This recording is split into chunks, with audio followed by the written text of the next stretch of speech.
그럼 10시쯤 내려가시면은 밤 12시에는 절대로 안 올라오세요. 전 신문을 다 봐요.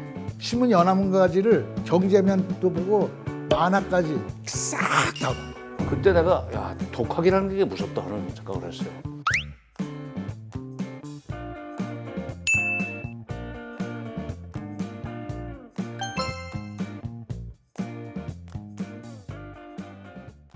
취미가 독서예요. 진짜 독서. 제 1번이 독서고 2번이 동물의 왕국 보시는 거. 항상 청남대에 가셔서도 공부하세요, 공부.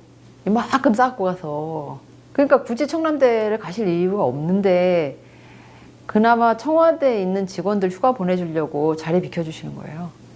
그분은 뭐 어딜 가나 그냥 서재가 당신의 휴가지예요. 정치인은 다 항상 공부를 해야 된다. 국민이 부딪히고 있는 모든 문제에 답을 찾아야 한다. 그렇게 말씀하셨었죠. 처음에 저는 그런 말씀 들었을 때는 그건 그냥 이상적인 이야기일 뿐이지라고 생각했는데 그렇게 노력을 하시더라고요. 답을 찾기 위해서. 그러니까 답을 찾는 사람이에요.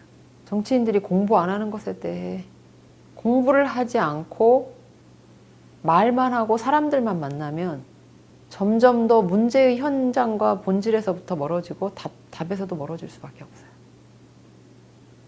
저는 많은 사람들이 DJ 정신을 이야기하지만 DJ의 정신의 출발점은 현실의 문제에 대해 답을 찾으려고 노력하는 그것으로부터 시작돼야 된다고 생각해요. 그러니까 이제 일상이 거의 뭐 365일 거의 비슷해요. 보통 한 밤 10시쯤 되면 일정이 다 끝납니다.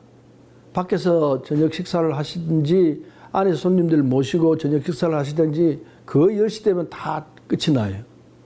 그러면 들어오셔가지고 그대로 서재로 내려가세요.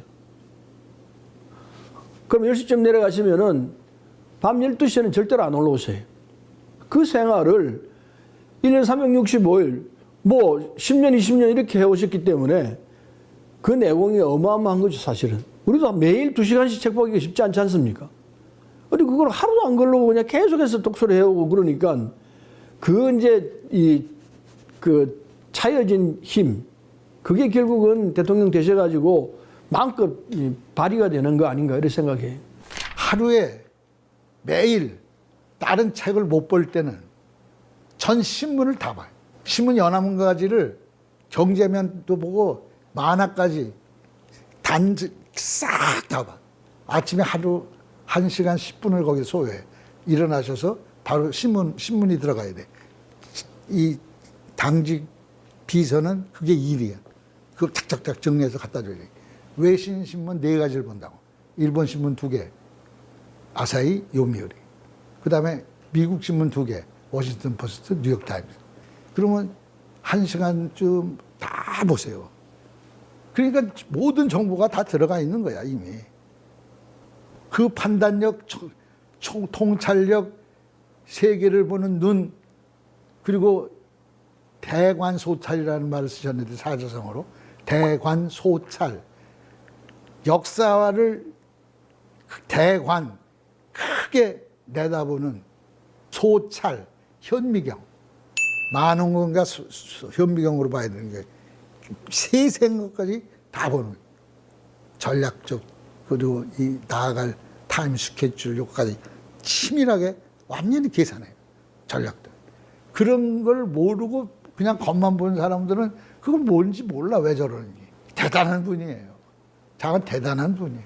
아무튼 사람 만나는 게 우리 김대중 대통령의 제1관심사입니다. 진보든 보수든 가리지 않고 또 뭐 국내 그 언론사의 논설위원이라든지 지식인들도 약속 잡아서 늘 조찬에 공부 모임인 거죠, 공부.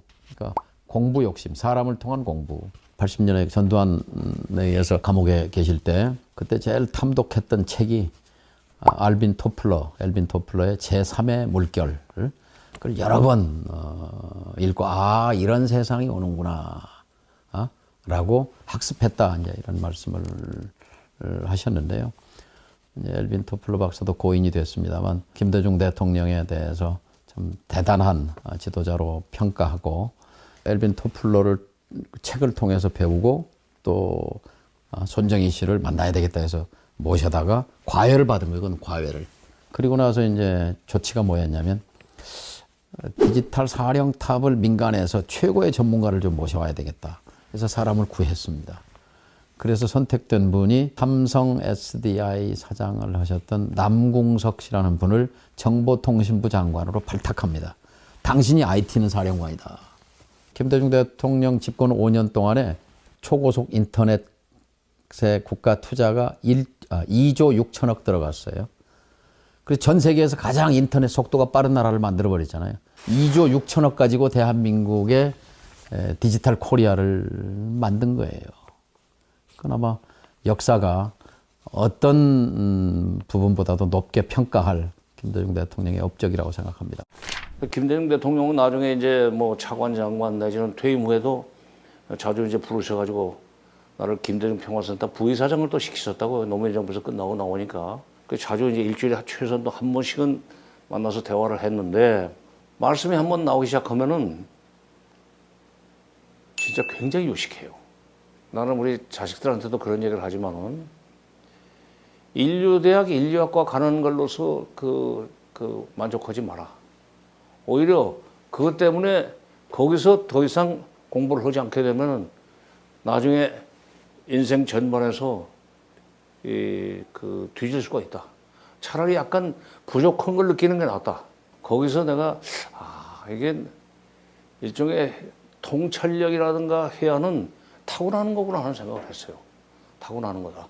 근데 다만 이런 생각도 합니다. 만약 그분이 부자 부모를 만나가지고 대학도 갈 수 있었고 일본 유학도 할 수 있었고 그 당시에 24년생이니까 일본 유학도 갈 수 있었고 했으면 그 정도 안 된다 그런 생각이 들어요. 못 돼요. 거기서 만족하고 끝나요. 얼마나 열심히 책을 보셨는지 이 아태평화재단이라는 걸 만드셔가지고 이것을 2002년 대통령 재임 말기에 연세대학에 기증을 하셨거든요. 연세대학이 기증받아가지고 지금 이 김대중 도서관을 만들게 된 거거든요. 그때 본인이 가지고 계셨던 장서를 연세대학에 기증을 했는데 그게 13,000여 권이었어요. 그런데 그 13,000여 권을 정리하다 보니까 전부 다 손때 묻은 것이었어요. 그냥 장소용으로 꽂아놓은 게 아니었어요.